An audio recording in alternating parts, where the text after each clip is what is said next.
Dear brothers and sisters in Christ, dear rector and staff of PCJ, I bring you warm greetings from the church in Thessalonica.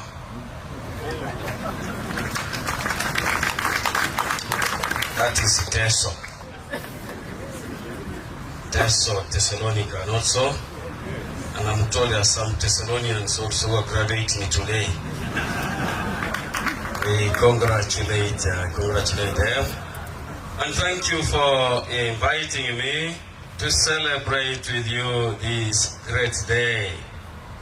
Dear graduates, congratulations upon reaching this important milestone in your academic and indeed in your priestly formation. The rest of us should be grateful also to God for this gift. Are we happy for this day? Yes. The hand clap should even be more than that. 58 young men. Thank you for your commitment and perseverance.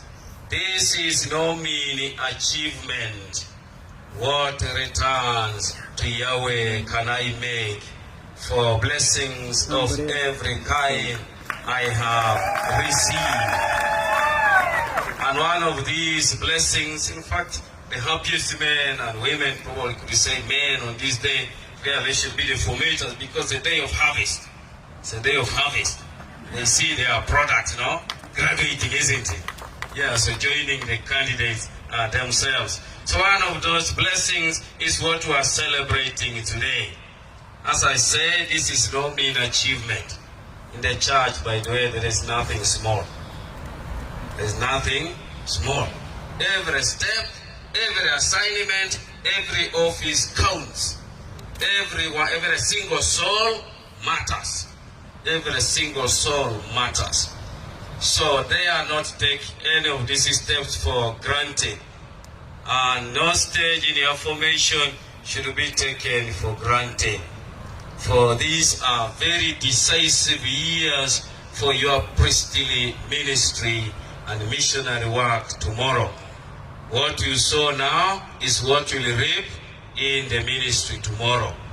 It is my hope that you have been generous in your sowing. I hope you have been generous enough. So being foundational ecclesiastical studies, they are meant to provide intellectual framework and tools for theological inquiry. They are meant to lead the student to cultivate the love of wisdom and to understand the relationship between faith and reason, and to provide not only a strong intellectual foundation for theological studies, but also for their faith and ministry. So it matters what kind of foundation you have laid in these past 3 years while here at PCJ. If it is a weak one, too bad. And if it's a strong one, congratulations. And we look forward to reaping big out of it. We say ecclesiastical philosophy as a handmaid to theology ultimately means that it is for the mission of the church. It is at the service of the gospel, not just for philosophizing around or for intellectual gymnastics or for looking for fallacies even at drinking joints. It is for the mission of the church. It is for the mission of the church. It must help us save souls. It must help us save souls. Remember, the ministry of the priest can be summarized in us.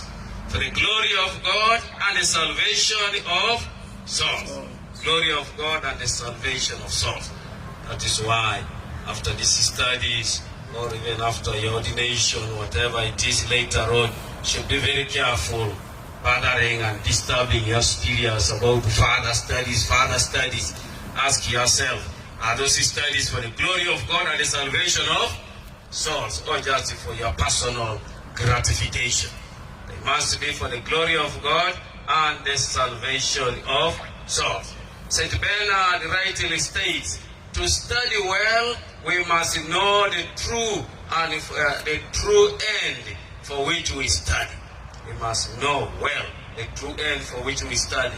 We must not study in order to nourish our vain glory or to gratify our curiosity, but we must study in order to sanctify ourselves and edify our neighbor. Study in order to sanctify yourself and to edify your neighbor. As philosophers, please don't ask, now, how about the study of Aristotle? How does it sanctify me? How does it edify my neighbor? I will leave that to your experts in philosophy. They will help you fix that question into what we are saying. So, if you do this, then you will not abuse knowledge, but have studied only to do good. They say God doesn't call the equipped, He equips the called. And what we are celebrating today is a part of it. You are being equipped for ministry. You are being equipped for ministry. So tomorrow there should be no excuse in case they decide to bring you back to teach philosophy even before going for further studies. There should be no excuse because you are being equipped. So we could say we want results. Dear graduates, we want results. Jesus is very clear. From him who is given much, much will also be required. Much will also be required. So ready with this step, know that much is expected of you. Again, I say we want results. When I was a formator, still a formator those days at the national seminaries, I used to urge my students to study as if there are no further studies, because you are being equipped for ministry, you are being equipped for your mission tomorrow. So I hope you have studied as if there are no further studies. No academic drafts, please. I hope I'm not commissioning academic drafts. No academic drafts, no mediocrity, being satisfied with the minimum. Just a pass. If you can only give me a pass, that will be okay for me. No. Study as if there are no further studies. They say an ill-formed priest is very dangerous. An ill-formed priest is very dangerous. We must go fully baked, academically, intellectually, whatever, pastorally, spiritually, and so on and so on, so that you are fit for the mission. Our theme says Pilgrims of Hope, inspired in order to inspire. Inspired in order to inspire. Beautiful. I think this has to do with what we call attraction, the power of attraction. You have been attracted, now you are sent also to attract others. And I feel it has a resonance with that powerful statement of Paul the sixth in Evangelium Nunciandi. More than a man listens more to witnesses than to teachers. If he listens to teachers, it is because they are witnesses. More than man listens more to witnesses than to teachers. And if he listens to teachers, because they are witnesses. And relatedly, they say today it is no more the position behind the person, but the person behind the position that counts. It's no longer the position, but the person behind the position that counts. So it is you to inspire. It is you to attract, not simply the position, not simply the name. So your irreproachable life, if anything, will invite the people to believe more in the gospel. With the nature of your call to be missionaries in the sense of being sent outside your own country or beyond and so on and so on, we always say, go to the whole world and be witnesses. Go to the whole world and inspire others. Go to the whole world and attract the others to Christ. It is only a witness who can inspire. It is only a witness who can genuinely attract others to Christ. And you can only inspire and be a credible witness if your life is coherent. The world wants to see Christ through you. Dear brothers and sisters, every rank has its own obligations and standards. Every rank has its own obligations and standards. I'm sure if you found me climbing a mango tree picking fruits, and you know that this is a bishop climbing a mango tree, and he's busy picking fruits, I don't know whether you will be happy to say, Bishop, you have done well. I'm sure you will not be amused. You will be asking, is he all right upstairs? And the bishop ran mad. So what are we saying? Know your limits. Know your limits and stay on your lane. Know your limits and stay on your lane. Stay on your lane. If you are to inspire others, if you are to attract the others, you must know your limits and stay on your lane. So what are the standards, I could say, of Team Jesus according to the gospel? Jesus is very clear. You are the salt of the earth. That's standard. You have set the standard. Nothing less. You are the salt of the earth. You are the light of the world. So no middle ground. No compromise. You are either salt or not salt. You are either light or not light. You are either seminarian or not seminarian. You are either a priest or not a priest. You are either a Christian or not. You are either celibate or... Why don't you complete the rest? So it has to be either or, no double standards and no duplicity. No duplicity. And the obligation is clear. Let your light shine. Standards, you are the light. Let your light shine. Let your light shine. Keep your saltiness. Keep your saltiness. So as you go out, let your light shine.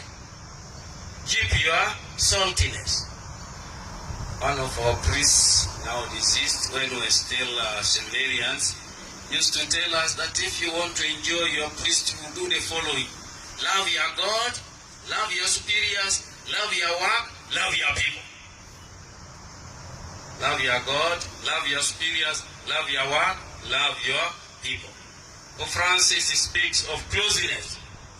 Closeness to God, closeness to your superiors or to the bishop, whoever, closeness to your brother priest or to your communities, and closeness to the people. Then you can inspire. Then you can attract the others. Since you are young people, I want to use the language that young people know, the language of connection. So always be connected to your God. Be connected to your God. Be connected to your superiors. Be connected to your communities. Be connected to the people of God. Then you can inspire. If you are connected always to God, connected to your superiors, connected to your communities, and connected to the people of God, then you can inspire. And I want to give you the 11th commandment, drawing from this. Should I give you the 11th commandment? Avoid illegal connections. The other ones are legal connections. Avoid illegal connections. Never engage in illegal connections. Then you can inspire others to Christ. Then you can attract others to Christ. Many people, as you know, are living in darkness. Look at the world of the youth. What do you see there? Alcoholism, drug addiction, confusion, hopelessness. Meaning that they need light. Life to some is becoming tasteless. Even in Christianity, in some quarters, is becoming tasteless. The church is being ridiculed. There are some places where priests even fear to dress as priests because the environment is hostile. And was tale because people have lost the taste of the, they have lost the taste of the priesthood. Illegal connections. They prefer illegal hit and run. So that is where the world you are being sent. Sent to attract. The seventh says, the voice that talents all your learning and so on, all your strength to attract, to inspire. Role model. Go with your heart, says Pope Francis, with your heart on and feet on the move to make Jesus known, loved, and served. Pope Francis, wait, where you pass, the world you should already realize that something is strange. Someone the world up some time back, a few years before I became bishop. I was called for mass in some family and I found that they had the deliverance prayers and some people were lying down. They were in the house, so I was invited and I entered the house. Then one of those lying down because of evil spirits, and so immediately I stepped in there, said, raised the voice and said, who is that one who has entered here? This place has now become hot. So wake the world up. Wake the world up. So as you reach there, the world should wake up. Religious men and women should be able to wake the world up. Wake the world up. Should be able to attract, inspire. And you can only do that if you are yourself awake. If yourself you have your saltiness. So how sad it will be that those who are supposed to be the salt of the earth have already lost their saltiness. Or have already become drowsy or asleep. If you have already lost your saltiness, your integrity, taste of prayer, if you have been dragging your feet during formation here, I think it's better that you opt otherwise. Because Jesus is clear. If the salt has lost its saltiness, what's the conclusion? It's good for, but only to be thrown. Good for nothing. It has expired. So it can't do anything. The Latin says, nemo dat, quod non habet. No one can give what he or she does not have. So you must have your saltiness. Karl Rahner makes the following frightening statement. Atheism can be created by someone preaching the gospel who does not believe in it.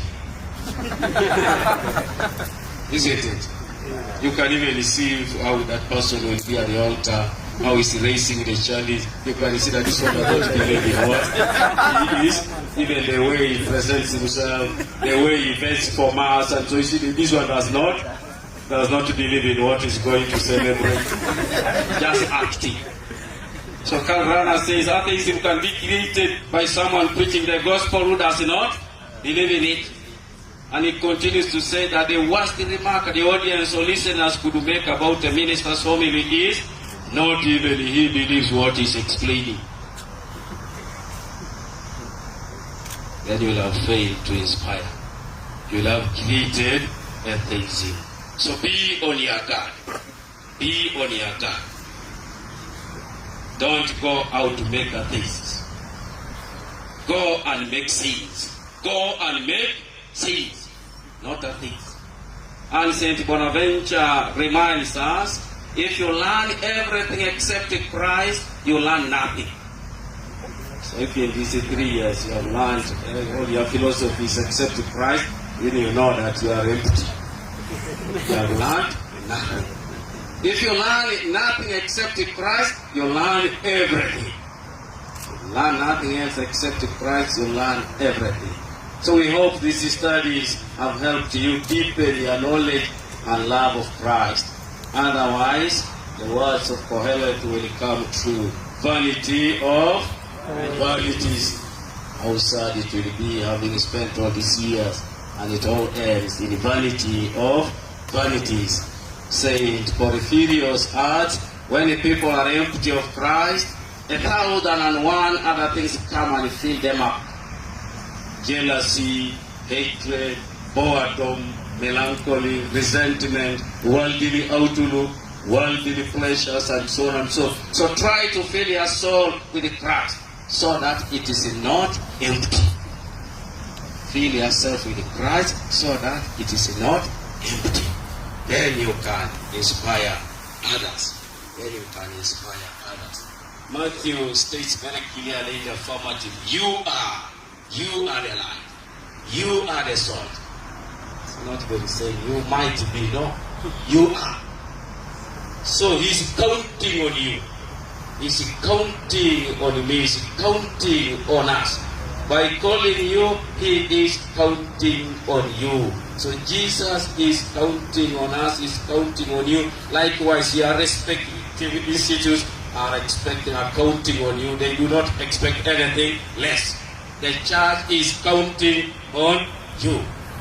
How sad it will be having called the whole bishop from Thessalonica to commission another things. The church is counting on our presence here. Is a sign that we count on you. We count on you. And also remember that even the external signs matter. Even the externals matter. Don't subscribe to the school of those who say priesthood is a matter of the heart. So you can do the rest with your body because priesthood is in. Why? Because you are dressed, isn't it? You see?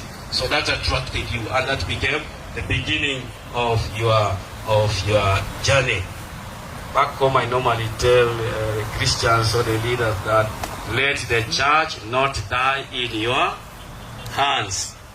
So let the church not die in your hands. Otherwise, you'll be like Pontius Pilate, who is being spoken of every Sunday. He suffered death under Pontius. So they will always speak about you. The church died in your hands. So let the church not die in your hands. The church should not die in your hands. And therefore, never be fake. Never be superficial. Never be superficial. I think some years back, there was, something moving in the social media or something, I don't remember. Some lady, I think, who had had a child with a Chinese citizen or something, I don't remember. But of course she was very excited. But shortly afterwards, the kid died. And so she was hardly weeping and lamenting. And now I know that really Chinese products don't last. So Jesus says, seeing your good works, by your fruits, they will know who you are. If your fruits don't last, then now you know where you belong. That's why St. Alphonse de Liguori says, saints try to be saints and not merely appear to be saints. They try always to be saints and they never appear to be saints. As you go out of the gates of PCJ, out of the gates of your respective institutes, I make the words of St. Augustine my own. Take care of your body as if you are going to live forever. Take care of your body as if you are going to live forever. And take care of your soul as if you are going to die tomorrow. Take care of your body as if you are going to live forever. But take care of your soul as if you are going to die tomorrow. The Lord be with you.